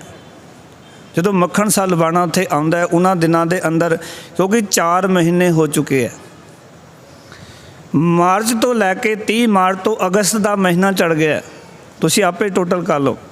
ਅਗਸਤ ਦਾ ਮਹੀਨਾ ਆਰੰਭ ਹੋ ਗਿਆ ਜਦੋਂ ਕਿ ਮੱਖਣ ਸ਼ਾਹ ਲਵਾਣਾ ਉੱਥੇ ਪਹੁੰਚਦਾ। ਹੁਣ ਇਸ ਦੇ ਮਨ ਵਿੱਚ ਇੱਕ ਵਿਚਾਰ ਆਈ ਵੀ ਇਹ 22 ਬੰਦੇ ਗੁਰਗੱਦੀ ਦੇ ਦਾਅਵੇਦਾਰ ਬੈਠੇ ਨੇ, ਪਰ ਇਹਨਾਂ ਦੀ ਪਰਖ ਕਿਵੇਂ ਕੀਤੀ ਜਾਏ। ਅਤੇ ਇਤਿਹਾਸਕਾਰ ਲਿਖਦੇ ਨੇ, ਕਹਿੰਦੇ 2-2 ਮੋਹਰਾਂ ਉਹਨਾਂ ਨੇ ਹਰ ਇੱਕ ਦੇ ਅੱਗੇ ਰੱਖ ਕੇ ਮੱਥਾ ਟੇਕਿਆ। ਸਾਰਿਆਂ ਨੇ ਬੜੀਆਂ ਸ਼ਾਬਾਸ਼ੀਆਂ ਦਿੱਤੀਆਂ ਕਿ 2 ਸੋਨੇ ਦੀਆਂ ਮੋਹਰਾਂ ਮਿਲ ਜਾਣੀਆਂ। ਬੜੇ ਖੁਸ਼ ਸਨ ਉਹ ਤਾਂ ਵੀ 2 ਸੋਨੇ ਦੀਆਂ ਮੋਹਰਾਂ ਮਿਲ ਗਈਆਂ, ਬੱਲੇ ਬੱਲੇ ਹੋ ਗਈ। ਅਤੇ ਅਮੀਰ ਬੰਦੇ ਨੂੰ ਵੇਖ ਕੇ ਤਾਂ ਵੈਸੇ ਅਸੀਂ ਦੇਖਦੇ ਹਾਂ ਕਿ ਧਾਰਮਿਕ ਸਥਾਨਾਂ 'ਤੇ ਲੋਕ ਤਰਲੋ ਮੱਛੀ ਹੋ ਜਾਂਦੇ, ਉਹਨਾਂ ਦੇ ਆਲੇ ਦੁਆਲੇ ਪੈ ਜਾਂਦੇ ਵੀ ਬੜਾ ਅਮੀਰ ਬੰਦਾ। ਪਰ ਉਸਦੇ ਮਨ ਵਿੱਚ ਜੋ ਸ਼ੰਕਾ ਸੀ ਹੋਰ ਵੱਧ ਗਿਆ ਵੀ ਇਹਨਾਂ ਦਾ ਇਸ ਦਾ ਅਰਥ ਹੈ ਵੀ ਇਹਨਾਂ ਵਿੱਚੋਂ ਕੋਈ ਵੀ ਗੁਰੂ ਨਾਨਕ ਦੀ ਗੱਦੀ ਦਾ ਮਾਲਕ ਨਹੀਂ। ਕਿਉਂ ਗੁਰੂ ਨਾਨਕ ਦੀ ਜਿਹੜੀ ਗੱਦੀ ਹੈ ਨਾ, ਉਸ ਗੱਦੀ ਵਿੱਚ ਲਾਲਚ ਨਹੀਂ ਹੈ, ਉਹ ਲਾਲਚ ਤੋਂ ਰਹਿਤ ਗੱਦੀ ਹੈ। ਮੈਂ ਇੱਕ ਬੇਨਤੀ ਕਰਾਂ, ਗੁਰੂ ਨਾਨਕ ਪਾਤਸ਼ਾਹ ਜੀ ਨੇ ਜੋ ਗੁਰੂ ਇਹ ਘਰ ਚਲਾਇਆ ਸੀ, ਜਿਹੜਾ ਇਹ ਵਿਧਾਨ ਸ਼ੁਰੂ ਕੀਤਾ ਸੀ, ਇਹ ਪੈਸੇ ਇਕੱਠੇ ਕਰਨ ਵਾਸਤੇ ਨਹੀਂ ਸੀ ਕੀਤਾ। ਜੇ ਗੁਰੂ ਨਾਨਕ ਪਾਤਸ਼ਾਹ ਪੈਸਾ ਇਕੱਠਾ ਕਰਨਾ ਚਾਹੁੰਦੇ, ਪਤਾ ਨਹੀਂ ਕਿਤਨੀ ਮਾਇਆ ਇਕੱਠੀ ਕਰ ਸਕਦੇ ਸਨ। ਪਰ ਗੁਰੂ ਸਾਹਿਬ ਜੀ ਨੇ ਮਾਇਆ ਇਕੱਠੀ ਕਰਨ ਵਾਸਤੇ ਇਹ ਵਿਧਾਨ ਜਾਂ ਇਹ ਸਿਸਟਮ ਆਰੰਭ ਨਹੀਂ ਕੀਤਾ। ਗੁਰਸਿੱਖੋ, ਇਹ ਤਾਂ ਸਮਾਜ ਦੇ ਸੁਧਾਰ ਵਾਸਤੇ, ਮਨੁੱਖਤਾ ਨੂੰ ਉੱਪਰ ਚੱਕਣ ਵਾਸਤੇ ਗੁਰੂ ਸਾਹਿਬ ਨੇ 10 ਜਾਮਿਆਂ ਦੇ ਵਿੱਚ ਵਿਚਰਨਾ ਕੀਤਾ। ਹੁਣ ਉੱਥੇ ਜਾ ਕੇ ਜਦੋਂ ਮੱਖਣ ਸ਼ਾਹ ਲਵਾਣਾ ਪੁੱਛਦਾ ਹੈ ਵੀ ਇੱਥੇ ਹੋਰ ਵੀ ਕੋਈ ਸੋਢੀ ਰਹਿੰਦਾ ਹੈ, ਅਤੇ ਨਗਰ ਦੇ ਲੋਕ ਗੁਰੂ ਤੇਗ ਬਹਾਦਰ ਮਹਾਰਾਜ ਨੂੰ ਤੇਗਾ ਕਮਲਾ ਕਹਿੰਦੇ ਸਨ। ਮੇਰਾ ਮਨ ਨਹੀਂ ਕਰਦਾ ਮੈਂ ਇਹ ਲਫ਼ਜ਼ ਬੋਲਾਂ, ਪਰ ਜੋ ਇਤਿਹਾਸ ਨੇ ਲਿਖਿਆ ਮੇਰੀ ਮਜਬੂਰੀ ਹੈ, ਮੈਂ ਤੁਹਾਡੇ ਨਾਲ ਸਾਂਝਾ ਕਰ ਰਿਹਾ। ਔਰ ਮੈਂ ਇੱਕ ਬੇਨਤੀ ਕਰਾਂ, ਜਿਹੜਾ ਸੱਚ ਦੇ ਮਾਰਗ 'ਤੇ ਚੱਲਦਾ ਹੈ, ਜਿਹੜਾ ਲੋਕਾਂ ਦੇ ਵਿੱਚ ਆਪਣੇ ਆਪ ਨੂੰ ਨਹੀਂ ਮਿਲਾਉਂਦਾ, ਗਲਤ ਲੋਕਾਂ ਦੀ ਵਿਚਾਰਧਾਰਾ ਦੇ ਵਿੱਚ ਮਿਲਗੋਬਾ ਨਹੀਂ ਹੁੰਦਾ, ਸਮਾਜ ਉਹਨਾਂ ਨੂੰ ਕਮਲਾ ਹੀ ਕਹਿੰਦਾ ਹੈ। ਗੁਰੂ ਨਾਨਕ ਪਾਤਸ਼ਾਹ ਨੂੰ ਵੀ ਕੋਈ ਆਖੇ ਭੂਤਨਾ, ਕੋਈ ਕਹਿ ਬੇਤਾਲਾ, ਭਇਆ ਦੀਵਾਨਾ ਸਾਕਾ ਨਾਨਕ ਬੋਰਾਨਾ। ਗੁਰੂ ਨਾਨਕ ਨੂੰ ਵੀ ਬੋਲਿਆ। ਤੇ ਅੱਜ ਗੁਰੂ ਤੇਗ ਬਹਾਦਰ ਮਹਾਰਾਜ ਨੂੰ ਨਗਰ ਦੇ ਲੋਕ ਕਹਿੰਦੇ ਨੇ, ਕਹਿੰਦੇ ਥੇ ਕਿ ਤੇਗਾ ਕਮਲਾ ਹੋ ਰਹਿੰਦਾ। ਮੇਰੇ ਸਤਿਗੁਰੂ ਜੀ ਨੂੰ ਦੇਖੋ ਤੁਸੀਂ, ਇਹਨਾਂ ਅੱਖਰਾਂ ਦਾ ਕੋਈ ਪਰਵਾਹ ਨਹੀਂ, ਕਿਉਂਕਿ ਉਹ ਸੱਚ ਦੇ ਮਾਰਗ 'ਤੇ ਤੁਰੇ ਹੋਏ ਨੇ। ਔਰ ਗੁਰੂ ਰਾਮਦਾਸ ਮਹਾਰਾਜ ਨੇ ਸਿੱਖ ਨੂੰ ਇਹ ਦ੍ਰਿੜ ਕਰਾ ਦਿੱਤਾ ਕਿ ਅਬ ਹਮ ਚਲੀ ਠਾਕੁਰ ਪੈ ਹਾਰ, ਜਬ ਹਮ ਸਰਨ ਪ੍ਰਭੂ ਕੀ ਆਈ, ਰਾਖ ਪ੍ਰਭੂ ਪਾਵੇਂ ਮਾਰ, ਲੋਕਨ ਕੀ ਚਤਰਾਈ ਉਪਮਾ ਤੇ ਵੈਸੰਤਰ ਜਾਰ, ਕੋਈ ਭਲਾ ਕਹੋ ਭਾਵੇਂ ਬੁਰਾ ਕਹੋ, ਹਮ ਤਨ ਦਿਓ ਹੈ ਢਾਰ। ਕੋਈ ਪਰਵਾਹ ਨਹੀਂ ਸਿੱਖ ਨੂੰ ਇਸ ਗੱਲ ਦੀ। ਉਸ ਵੇਲੇ ਹੀ ਮੱਖਣ ਸ਼ਾਹ ਲਵਾਣਾ ਉੱਥੇ ਪਹੁੰਚਦਾ ਹੈ, ਔਰ ਉਸ ਵੇਲੇ ਪਹੁੰਚ ਕੇ ਇਜਾਜ਼ਤ ਲੈਂਦਾ ਹੈ ਮਾਤਾ ਜੀ ਕੋਲੋਂ। ਮਾਤਾ ਗੁਜਰ ਕੌਰ ਜੀ ਨੇ, ਮਾਤਾ ਨਾਨਕੀ ਜੀ ਨੇ, ਔਰ ਇਜਾਜ਼ਤ ਲੈ ਕੇ ਅੰਦਰ ਜਾਂਦਾ ਹੈ, ਜਾ ਕੇ ਮੱਥਾ ਟੇਕਦਾ ਹੈ। ਉੱਥੇ ਵੀ 2 ਹੀ ਮੋਹਰਾਂ ਰੱਖਦਾ ਹੈ। ਪਰ ਗੁਰੂ ਤੇਗ ਬਹਾਦਰ ਮਹਾਰਾਜ ਅੱਗੋਂ ਕਹਿੰਦੇ ਨੇ ਵੀ ਤੇਰੀ ਦਸਵੰਧ ਦੀ ਮਾਇਆ ਤਾਂ ਗੁਰੂ ਘਰ ਵਿੱਚ ਇਤਨੀ ਮਾਇਆ ਆਉਂਦੀ ਹੈ, ਤੇ 2 ਮੋਹਰਾਂ ਕਿਉਂ? ਬਸ ਉਸ ਵੇਲੇ ਹੀ ਸਮਝ ਆ ਜਾਂਦੀ ਹੈ ਕਿ ਅਸਲ ਵਿੱਚ ਗੁਰੂ ਨਾਨਕ ਦੀ ਪਦ ਪਦਵੀ ਦੇ ਮਾਲਕ ਇਹ ਨੇ। ਔਰ ਜਾ ਕੇ ਗੁਰੂ ਲਾਧੋ ਰੇ ਜਾ ਕੇ ਰੋਲਾ ਪਾ ਦਿੰਦਾ ਛੱਤ 'ਤੇ ਚੜ੍ਹ ਕੇ। ਹੁਣ ਤੁਸੀਂ ਵੇਖੋ, ਜਦੋਂ ਗੁਰੂ ਲਾਧੋ ਰੇ ਜਿਹੜੀਆਂ ਸੰਗਤਾਂ 4 ਮਹੀਨੇ ਤੋਂ ਗੁੰਮਰਾਹ ਹੋਈਆਂ, ਜਿਨ੍ਹਾਂ ਨੂੰ ਪਤਾ ਨਹੀਂ ਚੱਲ ਪਾ ਰਿਹਾ ਵੀ ਆਪਾਂ ਕਿਹੜਾ ਸੱਚਾ ਗੁਰੂ ਹੈ ਅਤੇ ਕਿਹੜਾ ਕੱਚਾ ਗੁਰੂ ਹੈ, ਅੱਜ ਉਹ ਦੁੱਧ ਦਾ ਦੁੱਧ ਅਤੇ ਪਾਣੀ ਦਾ ਪਾਣੀ ਹੋ ਗਿਆ। ਅੱਜ ਪੂਰਨ ਤੌਰ ਤੋਂ ਲੋਕਾਂ ਨੂੰ ਪਤਾ ਚੱਲ ਗਿਆ ਵੀ ਗੁਰੂ ਤੇਗ ਬਹਾਦਰ ਮਹਾਰਾਜ 9ਵੇਂ ਗੁਰੂ ਨੇ। ਇੱਕ ਵਾਰ ਉਚਾਰਨ ਕਰੋ, ਸਤਨਾਮ। ਅੱਜ ਗੁਰੂ ਤੇਗ ਬਹਾਦਰ ਮਹਾਰਾਜ ਨੂੰ ਪ੍ਰਗਟ ਕਰ ਦਿੱਤਾ। ਪਰ ਅਜੇ ਵੀ ਗੁਰੂ ਤੇਗ ਬਹਾਦਰ ਮਹਾਰਾਜ ਸਗੋਂ ਮੱਖਣ ਸ਼ਾਹ ਲਵਾਣਾ ਨੂੰ ਕਹਿੰਦੇ ਭਾਈ ਰੋਲਾ ਨਾ ਪਾ, ਵੀ ਸਾਡੇ ਗੁਰੂ ਹੋਣ ਦਾ ਰੋਲਾ ਪਾਉਣ ਦੀ ਲੋੜ ਨਹੀਂ ਹੈ, ਸ਼ਾਂਤੀ ਰੱਖ। ਔਰ ਉਸਨੇ ਲੋਕਾਂ ਨੂੰ ਦੱਸਿਆ। ਉਸ ਵੇਲੇ ਭਾਈ ਦਰਗਾਹ ਮੱਲ ਜੀ, ਬਾਬਾ ਬੁੱਢਾ ਜੀ ਦੇ ਪੋਤਰੇ, ਉਹ ਗੁਰਗੱਦੀ ਦੀ ਰਸਮ ਲੈ ਕੇ ਕਰਨ ਵਾਸਤੇ ਪਹੁੰਚਦੇ ਨੇ। ਭਾਈ ਮਨੀ ਸਿੰਘ ਅਤੇ ਹੋਰ ਸਿੱਖ ਨਾਲ ਨੇ। ਮੱਖਣ ਸ਼ਾਹ ਲਵਾਣਾ ਹੈ, ਗੁਰਗੱਦੀ ਦੀ ਰਸਮ ਕੀਤੀ ਜਾਂਦੀ ਹੈ 4 ਮਹੀਨੇ ਬਾਅਦ। ਤੁਸੀਂ ਅਜੇ ਤੱਕ ਇਤਿਹਾਸ ਸੁਣਿਆ ਨਹੀਂ ਹੋਣਾ ਇਹ ਵਾਲਾ, ਵੀ 4 ਮਹੀਨੇ ਬਾਅਦ ਗੁਰੂ ਤੇਗ ਬਹਾਦਰ ਮਹਾਰਾਜ ਪ੍ਰਗਟ ਹੋਏ ਨੇ। मैं तां करके इतिहास का पक्ष थोड़े सामने रखे कि बहुत सारिया गल्लां सानूं पता ही नहीं इतिहास में की कुछ वरत्या। और तुसीं वेखो भी जदों गुरु प्रगट हो जाते हैं उस वेले बाकी दे जिहड़े सन गद्दीदार वो तो अपनियां गद्दियां चुक के भज जाते हैं, पर बाबा धीरमल नहीं भजदा। क्यों? वो दावा करदा भी गुरु ग्रंथ साहब जी मेरे कोल ने ते गुरु मैं हाँ, दावा करदा। हुण तुसीं वेखो उस वेले जदों गुरगद्दी की रस्म हो रही है, दूजे पासे गुरु घर दे विच जो भी साजो समान है, जो समग्री है, जो चढ़ावा है, जो भेटावां संगतां लैके आईयां ने, वो सारियां भेटावां सियां मसंद लैके धीरमल दे नाल और इत्थों रवाना हो जाते हैं करतारपुर साहब नूं। जितनी समग्री चढ़ी सी, जो भेटावां चढ़ियां सन, वो सारियां सियां मसंद चक लैंदा सारियां भेटावां। गुरु तेग बहादुर महाराज नूं जो चढ़ावा चढ़िया सी, तुसीं हैरान होवोगे इस गल का जो पता मक्खन शाह लवाणा नूं चलदा है, उसदे नाल कुछ सैनिक सन वो पिछा करदा है ते बाबा धीरमल नूं फड़ लैंदा है। करतारपुर साहब तो सारा समान महाराज की भीड़ जो समान उत्थों चक्या सी, जो पैसे संगतां ने भेटावां चढ़ाइयां सन, वो सारियां वापस लैके आ जांदा है। गुरु तेग बहादुर महाराज उस वेले मक्खन शाह लवाणे नूं समझाते ने, प्यारिया ये जहर है, इनू वापस कर दे। महाराज की भीड़ तक धीरमल नूं वापस कर दी। गुरु साहब जी नूं इन्हां चीज़ों का कोई लालच नहीं। तुसीं वेखो किसी भेटा का, किसी चढ़ावे का, किसी वस्त्रां का कोई लालच नहीं सतगुरु जी नूं। असीं लड़दे वस्त्रां पिछे, भेटावां दे पिछे, गुरुद्वारियां दी चाबियां दे पिछे, प्रधानियां दे पिछे। साडी कितनी लड़ाइयां अज गुरुद्वारियां विच। मैनूं प्रधानी नहीं मिल, मैनूं सरोपा नहीं मिलिया, दूजे नूं मिल गया। मैं हैरान होना भी गुरु तेग बहादुर महाराज ने कहना सारा कुछ वापस कर दे, सारा विख है, ये सारा जहर है। जिहड़ी समग्री सी सारी वापस कर दी। गुरु साहब ने कहा कोई नहीं, 4 दिन होर बाबा धीरमल नूं शांति दे कट लैंदे, महाराज की भीड़ भी इन्हां नूं वापस कर दिओ। गुरु महाराज नूं गद्दी मिलदी है। उस वेले प्रगट होंदे ही सार आप जी बकाले विच नहीं बहिंदे, क्योंकि एक जिम्मेवारी जिहड़ी है वो मिली है। तो जिहड़ा जिम्मेवार बंदा हुंदा है, जिस चीज़ की जिम्मेवारी मिलती है, उस वेले तत्काल ही वो अपनी जिम्मेवारी दे उत्ते पूरा उतरना चाहिए। सानू सिख की जिम्मेवारी है, तो सिख की जिम्मेवारी का सानू एहसास होना चाहिए भी सिखां दियां की जिम्मेवारियां ने। ये नहीं कि असी बाद देख लाँगे फिर कर लवांगे, जे साडे कोल वक्त नहीं है फिर वक्त मिलना भी कोई नहीं। गुरसिखो जे अज उस जिम्मेवारी नूं सिख होने की जिम्मेवारी नूं ना संभालांगे फिर वक्त मिलना भी कोई नहीं। क्योंकि गुरबाणी कहती है कि ये समा तैनू मिलिया है, हर के संत सुनो जन भाई, गुर सेवियो बेग बेगाली, सतगुर सेव खर्च हर बांधो, मत जानो आज के काली। टाल मटोल ना करो, अज जे कल ना करो, इनू छेती अपने जीवन नूं सवार लो। गुरु साहब जी उत्थों उड़ते ने, अमृतसर साहब की धरती ते जाते ने, और उत्थों जाके फिर मसंदा नूं जदों पता चलता है तो उन्होंने अमृतसर साहब दे जो दरबार साहब है उसके बूहे बंद कर ले, ताले मार के ना घरां नूं चले गए। गुरु साहब उत्थे अकाल तख्त साहब तो 100 गज की दूरी ते जिहड़ा थड़ा साहब गुरुद्वारा है, जिथे गुरु महाराज बिराजे सन गुरु तेग बहादुर में, उत्थे बैठे रहे पूरा दिन, इंतजार करते रहे भी किते मसंद आन, दरवाजे खोलन, आपां दर्शन करके जाने।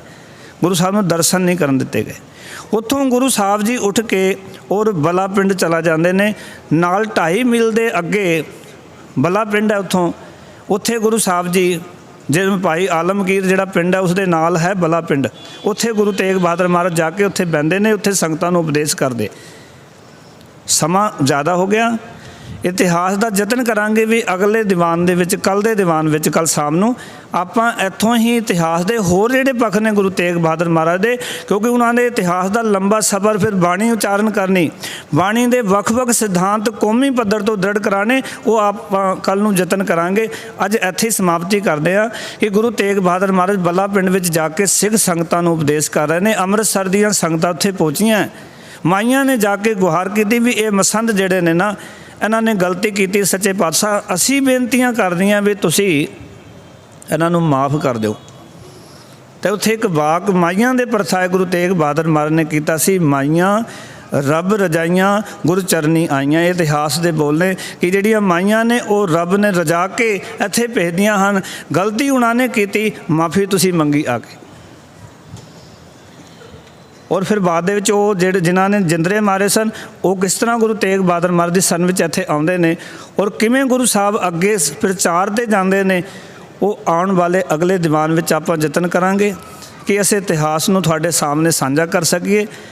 ਮੈਂ ਇਹ ਸਾਰੇ ਪੱਖ ਤਾਂ ਤੁਹਾਡੇ ਨਾਲ ਰੱਖੇ ਨੇ ਤਾਂ ਕਿ ਅਸੀਂ ਗੁਰੂ ਤੇਗ ਬਹਾਦਰ ਮਹਾਰਾਜ ਦੀ ਕਰਨੀ ਨੂੰ, ਉਹਨਾਂ ਦੇ ਜੀਵਨ ਨੂੰ, ਉਹਨਾਂ ਦੇ ਇਤਿਹਾਸ ਦੇ ਰਾਹੀਂ ਸਮਝ ਸਕੀਏ, ਕਿਉਂਕਿ ਉਹ ਜਿਸ ਤਰ੍ਹਾਂ ਦਾ ਜੀਵਨ ਉਹਨਾਂ ਨੇ ਘੜਿਆ ਕਮਾਇਆ ਔਰ ਜੋ ਉਹਨਾਂ ਦੀ ਮਹਾਨ ਕੁਰਬਾਨੀ ਇਸ ਦੇਸ਼ ਵਾਸਤੇ ਉਹਨਾਂ ਨੇ ਕੀਤੀ ਹੈ, ਉਹਦੇ ਪਿੱਛੇ ਉਹਨਾਂ ਦੀ ਬਹੁਤ ਵੱਡੀ ਕਾਲਨਾ ਹੈ।